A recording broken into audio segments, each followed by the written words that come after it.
জন্মের পরেও দুর্বল ছিল, কিন্তু বুড়া হয়ে যে দুর্বলটা হয় এটা নিকৃষ্ট দুর্বল। জন্মের পরেও মানুষ দুর্বল থাকে, কিন্তু এটা উৎকৃষ্ট দুর্বল।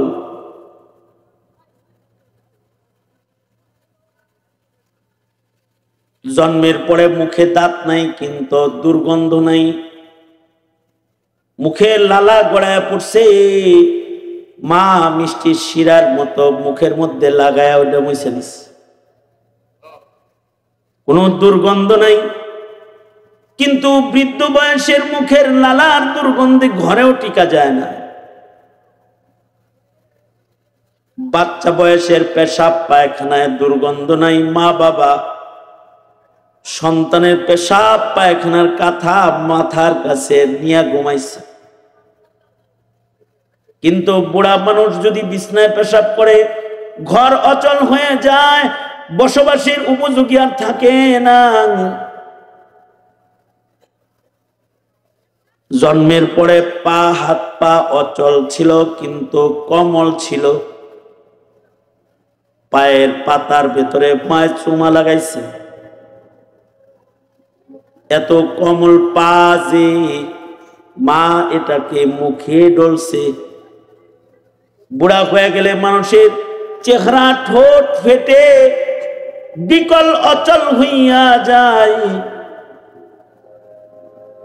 সে চোখে দেখে না, চলতে পারে না, খাইতে পারে না, উঠতে পারে না, বসতে পারে না। এমন লম্বা হায়াতের চেয়েতে মরে যাওয়া ভালো।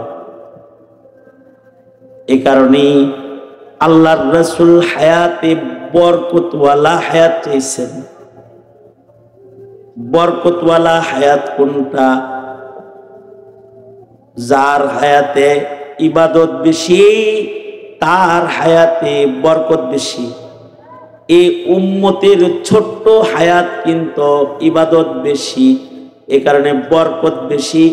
বড় হায়াতওয়ালা উম্মতরাও এই উম্মতের সদস্য হওয়ার দোয়া করেছে। কারণ হায়াত ছোট হোক, কিন্তু হায়াতটা যেন বরকতি হায়াত হয়। কারণ আমাদের এই ছোট্ট হায়াতে আছে রমাদান, শাহরুর রমাদান। আমাদের ছোট্ট হায়াতে আছে লাইলাতুল কদর খায়রুম মিন আলফি শাহর। হায়াত ছোট কিন্তু বরকত বেশি। ওই 80 বছরের সুস্থ জিম করা হায়াতেরও কোনো দাম নাই, যেই হায়াতে ভ্রষ্টতা আছে, জুলুম আছে, অত্যাচার আছে, ইবাদত নাই, পাপের ঢের জমা আছে, কোনো দাম নাই। কথা বলেন ঠিক না বেঠিক? জোরে আওয়াজ করে বলেন। মনে করেন শেখ হাসিনা বয়স তো আর কম হয় নাই, দেখলে এখনো জওয়ানদের চেয়ে স্পিড হাঁটে। এমন লম্বা হায়াতের দাম নাই, যে লম্বা হায়াতে মানুষের থুথু খাইতে হয়, যে লম্বা হায়াতে দেশ থেকে পালায়া যাইতে হয়, যে লম্বা হায়াতে মানুষের গালি খাইতে হয়, এমন হায়াতের দাম নাই।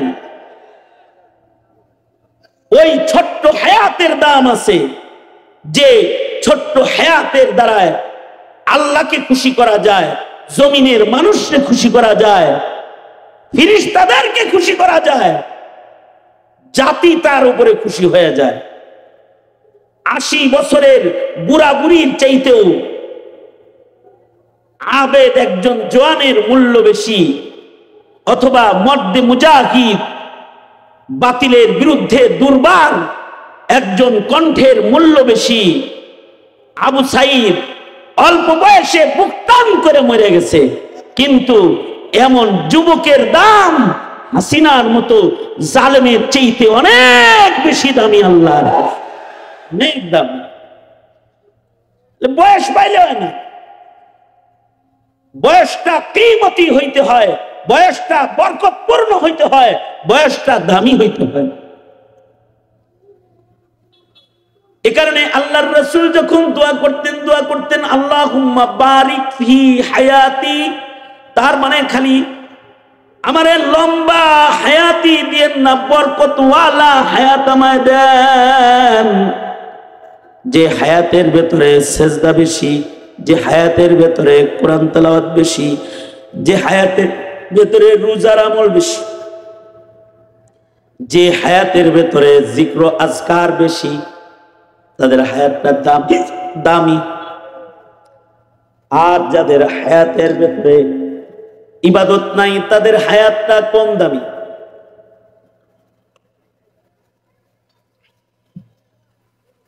সুতরাং লম্বা হায়াত শুধুই মাত্র লম্বা হায়াত হইলেই হয় না, হায়াতটা ইবাদতের হায়াত যার হয় সে সফল হয়। যদিও সে অল্প বয়সে মইরা যায়।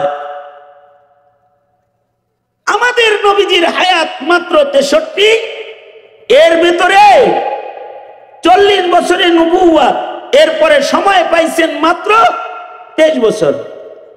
এই 23 বছরের হায়াত নবীর এত কিমতি, এত দামি। এই দামি হায়াতে আল্লাহর রাসূল জাহিলিয়াতকে সরায়া খায়রুল কুরুনের বাতি জ্বালাইছে। আল্লাহু আকবার বলে। কয় বছর? মাত্র 23 বছর। 23 বছরের ভেতরে আল্লাহর রাসূল খায়রুল কুরুনের বাতি জ্বালিয়েছেন। 23 বছরের ভেতরে আল্লাহর রাসূল 1.25 লক্ষ মডেল ইমানের সাহাবী তৈয়ার করেছেন, যারা সারা দুনিয়াতে ইসলামের ডঙ্কা বাজিয়েছেন। আল্লাহু আকবার জোরে করে বলেন। মাত্র কত বছর? 23 বছর। কেউ তো 23 বছরে সাহাবী বানাইছে, এমন মানুষ বানাইছে যে নবী হওয়ার উপযুক্ত, এমন মানুষ বানাইছে, বানায় গেছে। আল্লাহর রাসূল বলেন, লাউ কানা বাদি নবিয়্যুন লাকানা উমর। নবী বলেন, আমার পরে আমার উম্মতের ভিতরে, আমার সাহাবীদের ভিতরে কেউ নবী হইলে উমরকে আল্লাহ তাআলা নবী বানাইতেন। কারণ পূর্বের যুগে নবীর ছেলে নবী, নবীর জামাই নবী, নবীর ভাই নবী, শুআয়ব আলাইহিস সালাম নবী, ওনার মেয়ের জামাই মুসা আলাইহিস সালাম নবী, মুসা আলাইহিস সালাম নবী, মুসা নবীর ভাই হারুন আলাইহিস সালাম নবী, বাপ নবী, ছেলে নবী, দাউদ আলাইহিস সালাতু ওয়াস সালাম নবী, সুলাইমান আলাইহিস সালাম নবী, ইয়াকুব আলাইহিস সালাম নবী, ইউসুফ আলাইহিস সালাম নবী, ইব্রাহিম আলাইহিস সালাম নবী, সন্তান ইসহাক ইসমাইল নবী, বাপ নবী, সন্তান নবী, আবার নবীর সাহাবীও নবী। যেমন ইমরান আলাইহিস সালাতু ওয়াস সালাম নবী, ওনার ইন্তেকালের পরে ওনার সাহাবীদের ভেতরে হযরত জাকারিয়াকে আল্লাহ তাআলা নবুয়ত দান করলেন। সাহাবীর ভেতরে নবী। এবার হযরত ইমরানের কন্যাকে কে লালন পালন করবে? নবী দিয়ে লালন পালন করতে হবে। যারা যারা এই জমানায় তাওরাত লেখো সাহাবীদের ভেতরে, যাদের তাওরাত লেখার কলম ঘরে আছে, সবাই তাদের কলমকে নদীর পানিতে ফেলো। যার কলম ভাইসা থাকবে সে নবী, আর এই পয়গম্বর মারিয়ামের দেখভাল করবে। তো হযরত জাকারিয়াও কলম ফেলছেন, সবাই কলম ফেলছে, পয়গম্বরের কলম ভাইসা রইছে, তাওরাত লেখার কলম। এবার হযরত মারিয়ামকে আল্লাহ তাআলা হযরত জাকারিয়াকে দিয়া দেখভাল করাইলেন। আল্লাহ তাআলা নবীর সাহাবীর ভিতরেও আগে নবী বানাইছেন, কিন্তু আল্লাহর রাসূল বলেন, আনা খাতামুন নবিয়্যিন লা নবিয়্যা বাদি। আমি শেষ নবী, আমার পরে আর নবী নাই। তবে আমার সাহাবীদের ভেতরে কাউকে যদি নবুয়ত দেয়া হতো, তাহলে উমরে নবুয়ত দিত আমার সাহাবীদের ভেতরে। আমার পরে যদি কেউ নবী হইতো তাহলে উমর নবী হইতো। তার মানে আল্লাহর রাসূল 23 বছরে আল্লাহর নবীজি 1.25 লক্ষ সোনার মানুষ যাদের সবাই তারকা তুল্য ইমানের মালিক গঠন করে গেছেন। হায়াত কম কিন্তু বরকত বেশি। সারা দুনিয়ায় ইসলামের পতাকা উড্ডীনের রাস্তা করে দিয়ে গেছেন। এই উম্মতের ভেতরেও সেম তাই। ইমাম বুখারী হায়াত কম, খিদমত করছেন 63 বছর, হায়াত কিন্তু সারা দুনিয়ায় ওনার নাম চলে গেছে। হায়াত ছোট, বরকত বেশি। ইমাম নববী মাত্র 16-17 বছর কাজ করার সময় পেয়েছেন। উলামায়ে উজ্জাবদের একজন, বিয়া করার সময়ও তিনি পান নাই। অল্প বয়সে মারা গেছেন, কিন্তু অল্প বয়সে এত কাজ করে গেছেন।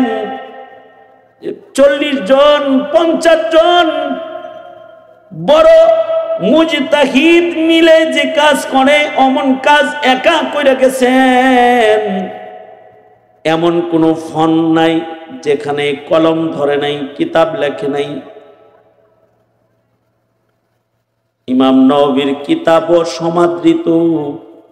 হাদিসের জগতে বুখারী মুসলিম যেমন সমাদৃত, মিশকাতুল মাসাবিহ যেমন সমাদৃত, রিয়াজুস সালিহিন সমাদৃত, এমন খিদমত করেছেন। খিদমতকে আল্লাহ তাআলা পৃথিবীর ঘরে ঘরে পৌঁছায় দিয়েছেন। হায়াত ছোট কিন্তু বরকত বেশি। এ কারণে আল্লাহুম্মা বারিক ফি হায়াতি, দোয়া হবে, ওগো আল্লাহ আমার হায়াতে বরকত দেন। মুসলমানের হায়াতের বরকতের মূল বাণিজ্য হয় রমজানে। এ কারণে আল্লাহর রাসূল বলে, রজব আইলেই ওই বরকতের ভাগ ধরার জন্য দোয়া শুরু করে দাও, আল্লাহুম্মা বারিক লানা ফি রাজাবা ওয়া শাবান ওয়া বাল্লিগনা রমাদান।